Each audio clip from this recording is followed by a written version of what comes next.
We hit terminus! Well, we've done a lot of post-game work, Bruce, and hey, everybody, welcome to our CBS studio. This is our first pre-game show. Yeah, this game's so big and everybody's kind of so looking forward to it. We said, let's do a pre-game show. So, obviously, this is not from Comcast. But, Wayne, we both feel victory tomorrow, but when you look at this UVA team, it's so well put together. All right, with Joe Harris, who's been a nemesis of Maryland, and Justin Anderson, another nemesis who comes off the bench and gives them some great minutes. And then there's the big guy, that's the guy who hurt us the first game. Right, Akeel Mitchell, and he's been a big rebounder. And then, who's the guy at London. center? Mike Tolley. Mike Tobey, thank you, Right. Mason. And then this freshman point guard. London Parantes, who really is the quintessential point guard, Yeah. and you put all that together and you're 16-1 in the conference. 30-point loss to Tennessee. The Packers beat them. I mean, Green Bay, what's their nickname? I don't even know, but they lost to Green Bay. The last ACC and only ACC loss was to Duke. Right. And last time out, they crushed Syracuse 75-56. Never a game. Never a game. Now, Syracuse is certainly on the downside, but so why do we think Maryland's going to win today? Well, number one, Virginia needs the game, but they need it for their continual seeding. Right. All right? That's for the NCAA seed. Right, for the NCAA seeding. But they're going to have their chance in the tournament to win the tournament. If they don't win the tournament or get to the finals, the final game, they're not going to get that number one seed. All right? Okay. So the Maryland win might mean something. It gives them another W. 17-1 is impressive in the ACC. And certainly they've locked up a number two seed no matter what. And they need to win the ACC tournament to get that one seed. But so I don't know that where they stand as like how much it means to them, but I know it means everything to Maryland. Well, it does. It's the last revenue home game in the ACC for Revenue Sports. The last time you're going to walk out there and see ACC on the court, and that means a lot. But I just think for Maryland, they've had so many chances to win the big game. You counted 5 times it's come down to the last basket, 5 top 50 chances, which gives us the number 14 hardest schedule in the nation. And it's got to come together sooner or later. And I think the team's getting better. I actually think I've seen better passing, although Don Marcus earlier said it, more passing doesn't mean better. I've seen better execution. There was a couple of times during the Virginia Tech game when I said those are some of the best plays Maryland's run all year. Do you think he'll start Charles Mitchell today? I mean, I have no knowledge whether he will or won't. I don't think he will. I think he'll start Shaq. Mainly because Shaq played great the other day. Well, you want Shaq to match up against Tobey. It's not really because of Chuckgate and the altercation, which nobody knows what was said in that hole yet, or nobody's talking.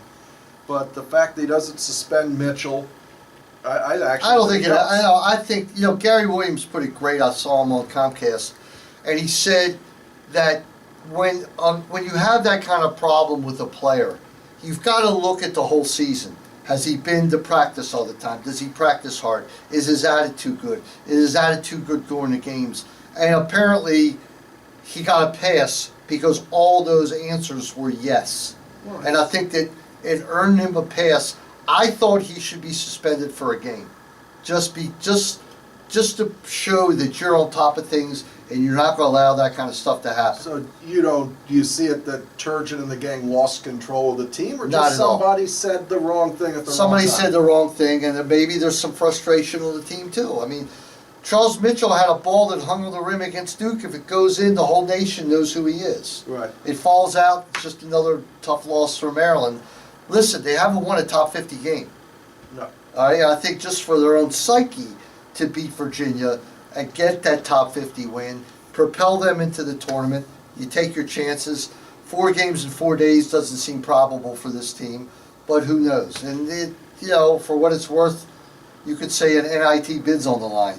All right. Well, you don't think an NIT bid matters. I No. think the more games this team plays, the more experience they're going to get. We were talking on the Sports Maven a few moments ago that throughout the history of Maryland, Rodney Elliott was a guy that didn't play so well as a freshman or sophomore. He's one of the all-time greats. Shurnis Yasikevicius didn't play as much as a freshman and sophomore. He's an all-time Maryland. Well, look, even a recruit. guy like Dave Neal in his senior year became almost a star. Right. So in other words, you got to give Shaq and Mitchell. They're only sophomores, and you got to look at Jake Lehman. Could he turn on next year? Is Seth Allen, maybe when he gets to the two-guard position, where you and me both believe that's his natural position, will he really take off? So Maryland's going to have, hopefully, the blessing of having experience next year. And don't ever sell experience short in basketball. It's why these mid-majors do so well, because they've got 3 or 4 seniors in the starting lineup. Right. And that's one thing that hasn't happened much in the ACC, but because Maryland really doesn't have a bunch of guys ready to shoot to the pros, it's going to happen with Maryland. I don't care if one guy leaves or 2 guys leave. We're going to have an experience-laden team next year. Right, and before we get out and you guys all get to go watch the game, you said that's one of the reasons you think the Maryland lacrosse team's really going to go far, because they have experience. Well, you have Mike Chanachuk, who's in his 6th year, all right, and we're doing a pregame show and there was a game yesterday. I'm always unsure about that. And Nico Amato in the goal was his 5th year. So, and Michael Earhart's a senior. So you have, is Earhart a senior? Yeah, I think he is. I think he is. But you have the makings of an experienced team. All right, and certainly my favorite player, Brian Cooper, is a senior, and he plays like it. Mm-hmm. The shorty in midfield, he's been just a beast on the field. He's been unbelievable. And experience does play a key factor. So we'll see what happens with Maryland. I'm looking for a Maryland win today. We'll be on the post game. If you look at this tonight, if you want to come down by the court, watch the post game that me and Wayne do. We'll even let you throw in some comment. You can heckle us if you want. Absolutely. Come down and cheer us on. But that'll wrap it up. We're at the CBS studios here in Baltimore, and we'll see you in College Park tomorrow.